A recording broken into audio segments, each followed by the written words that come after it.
نعم. بس الله تحكي هذا بين الموبايل. يلا قدام. راح طيرنا ما يا اخوي. هي سير فهمها شويه. يلا شوف.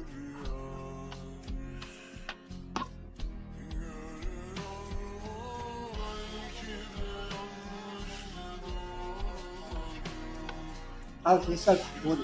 اوه الله اكبر.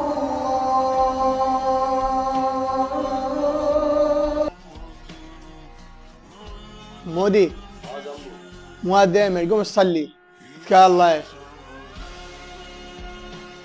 طب عاد انا جاي هسه قوم اصلي خليني اكمل مراسله.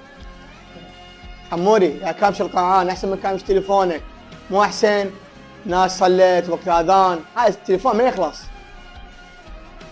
والله يا اخي حكيك صحيح، راح ادب التليفون واقوم اصلي واذكر الله.